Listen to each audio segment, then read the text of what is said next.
Selamat pagi, saya Michi Olivia, mahasiswa dari BINUS University dengan NIM 27024555526.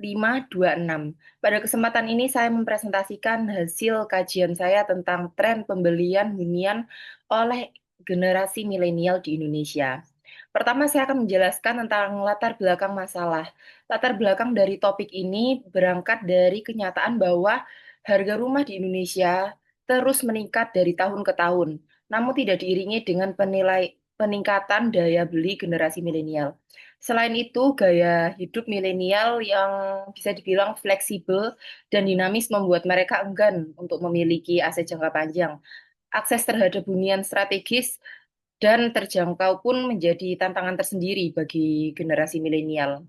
Lalu untuk rumusan masalah, ada 5 rumusan masalah yang saya angkat.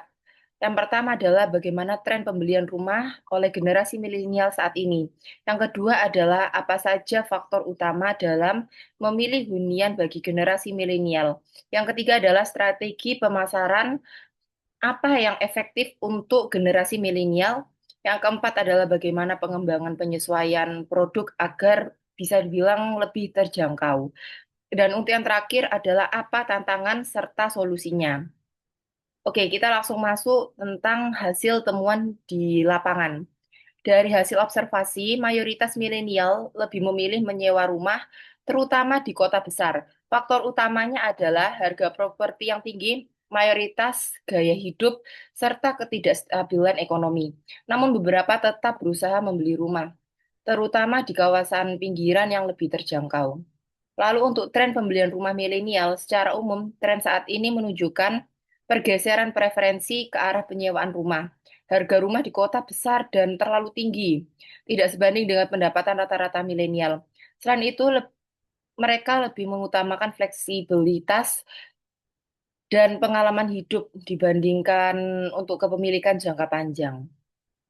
Untuk faktor utama pertimbangan milenial sendiri, ada beberapa hal penting bagi milenial dapat memilih hunian, antara lain harga dan skema pembayaran yang fleksibel, lokasi strategis, fasilitas lengkap, desain modern yang mendukung gaya hidup digital, dan tentunya potensi investasi di masa depan, seperti mungkin smart home. Nah, itu. Strategi pemasaran efektif kalau dari yang saya kemarin observasi adalah menjangkau untuk milenial, strategi pemasarannya itu harus lebih digital dan kreatif. Misalnya menggunakan media sosial, menawarkan promo menarik seperti DP rendah atau cashback, serta penyediaan fasilitas lifestyle seperti coworking space atau taman komunitas. Untuk penyesuaian produk oleh pengembang, pengembangan bisa menyesuaikan produk dengan penyediaan hunian skala kecil yang multifungsi, skema pembiayaan kreatif seperti KPR subsidi, seperti fokus pada lokasi perkembangan dengan harga terjangkau, tapi punya potensi investasi yang bagus. Untuk tantangan dan solusi, tantangannya adalah harga rumah itu sendiri yang tinggi dan gaya hidup fleksibel milenial. Dan solusinya adalah dengan pengembangan bisa menawarkan cicilan ringan berbasis penghasilan, penyediaan hunian yang juga bisa disewakan, dan pengembangan edukasi finansial agar milenial lebih sadar pentingnya investasi properti. Fleksibel untuk kayak fleksibel refleksi pribadi sendiri, memiliki proyek ini saya menjadi lebih paham bagaimana generasi milenial memandang kepemilikan rumah.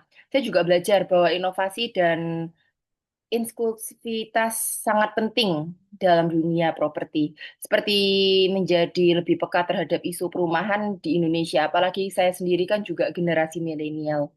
Dan terakhir, untuk penutup, sebagai penutup saya simpulkan bahwa generasi milenial memiliki karakter yang unik.